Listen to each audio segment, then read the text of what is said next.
Pintor, humorista, dibujante, montañero, hombre de cine, empleado del catastro en su día y otras muchas cosas, además de uno de los protagonistas más apasionados de la vida de Madrid durante muchos años, es este invitado nuestro de hoy, cuya presencia aquí nos produce a todos una gran satisfacción, ya que debemos a Enrique Herreros muchos instantes felices, muchas carcajadas y muchas sonrisas.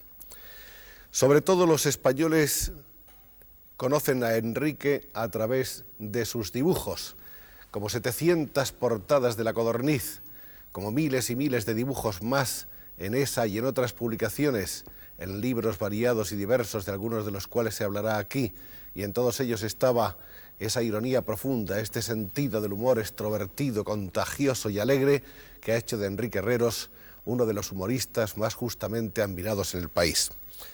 Bienvenido al programa, don Enrique. Gracias. Estamos muy contentos de verle cuando se va acercando a la curva de los 80, faltan 6 o 7 para eso. Sí, ya nos vamos acercando ya. Verle igual que siempre, con la misma vitalidad, con el mismo frescor. Eso.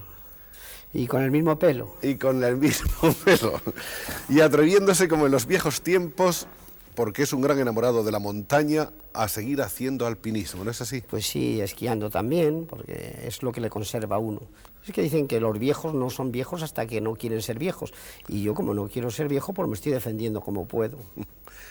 Bueno, dicen que usted nació como tocado por una varita mágica, con una estrella maravillosa, con un ministro como padrino, con varios condes en el bautizo. Sí.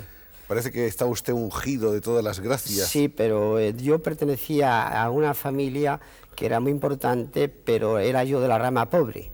Y esto es muy malo, esto sucede muy mal porque siempre estás con todas las cosas que y oyes de hablar del dinero y de los otros, y te llevan a comer a casa de los ricos y ves que tienen unos aparadores estupendos y tu casa no se habla nada más que de un duro que hay que buscar o 2 duros, y esto es muy molesto. Tenían ganas de que yo fuera niña. Y siempre decía, qué lástima que no sea niña. Y yo decía, ¿pero qué creen que sea niña? Y me ponían con unos refajos y unas cosas, y me ponían unas cazuelitas con lentejas y juditas y eso. Y anda, juega, guapa, guapa. Y yo daba así un manotazo y todo salía por los aires, y venía mi madre y decía, ay, qué lástima que no me haya salido niña esta. Y entonces me llevaron a un colegio de párvulos que había en la calle Fuencarral, y a los párvulos allí había unos niños, y entre yo, y eran unos niños tontos todos, porque estaban con la... decían, la cola, y este niño, y ya me preguntaron a mí, dice, a ver, tú, vestido de niña iba, y dice, sí, vestido de niña, con una encaje, una cosa blanca, yo iba a eso desesperado. Y entonces, de pronto, digo, esto, ahí, uy, dicen, coño, este niño sabe leer. Luego fuera, me metí entonces a la escalera para protestar de ser niña, y no en cuclillas, claro, y a la calle. Pues mi padre siempre me estaba hablando, tienes que tener una cosa segura, porque te vas a morir de hambre, Tanto es así que he comprado un cuadro de Cortijo, lo tengo a la entrada de mi casa, que es una de esas mujeres famélicas que pinta Cortijo, que está con una cacharra en la mano como para que le echen un poco de comida. Y de ahí viene el que haya sido yo del catastro, como has apuntado antes. De modo que lo de ser funcionario del catastro era un poco por complacer a la familia, sí. Y otro poco por tener esa idea de que había algo seguro. Algo seguro. Desde luego, antes de eso había intentado muchas cosas y nunca había tenido éxito. Mi Miura quedó a trabajar, a buscar, y al cabo de 2 años, el año 41, pues entonces, apretándonos el cinturón, como decían entonces, pues entonces salió La Codorniz, que ya lo tenía registrado Miura. Y ahí empecé a trabajar desde el primer momento.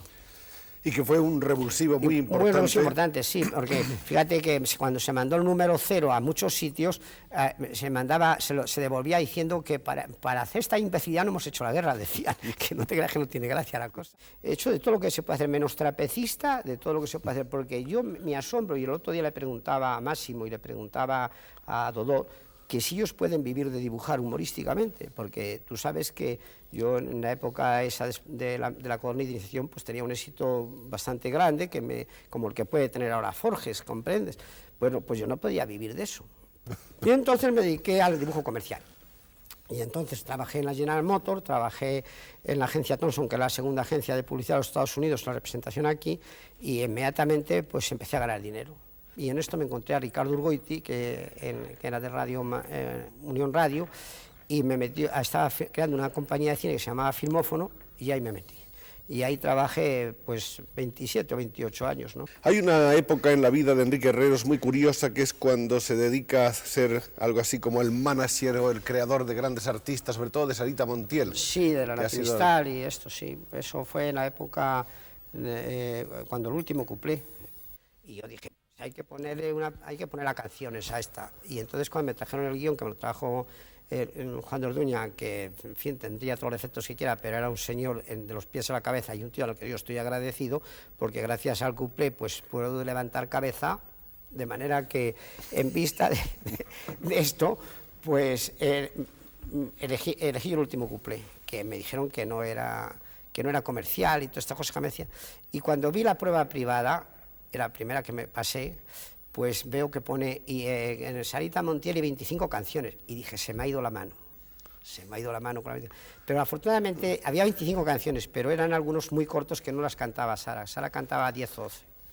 Y como yo la había oído Sara cantar por los bajines, que canta por los bajines así muy bajo, y muy sexy, que ahora se llama así, pues dije, esta señora con esta cara que tiene y esto, pues te va a tener un éxito. Y claro, así pasó, que fíjate, ya fuimos una gira, aquello era una cosa que un día estando en Zaragoza le dije, vuélvete, que esto es lo que ve Hitler. Porque es que había una multitud allí gritándola ya, eso. Pues no sé, y luego de ahí fuimos ya a La Habana y fuimos a tantos sitios donde tuvo un éxito verdaderamente una cosa increíble. Y donde además, tengo que decir que en América, en La Habana, por ejemplo, era impresionante en esto, e incluso pues había chicas pequeñas que se acercaban y decían, Sarita, yo quisiera ser española.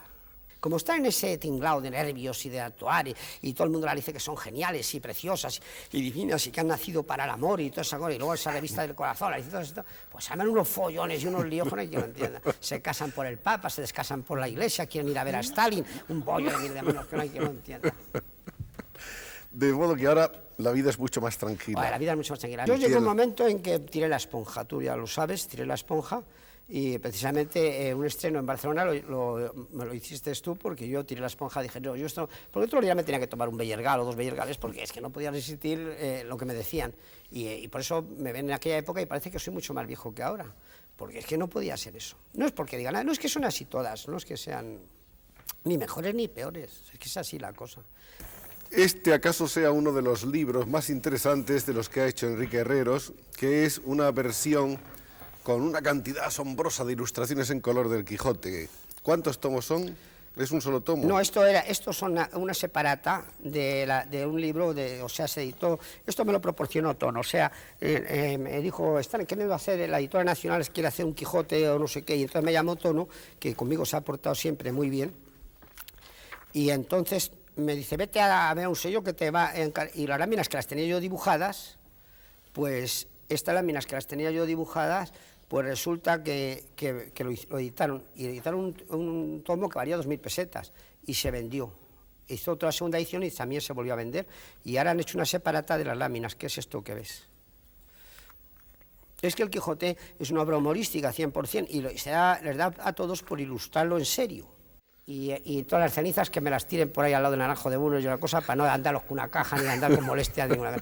Ese es el ideal que tengo yo. De manera que lo mismo me da ahora que me digan que soy fascista, que soy monárquico, que soy republicano, que vaya a ser demócrata. No, si viene un tío y me da un tiro, pues mira, tan contento.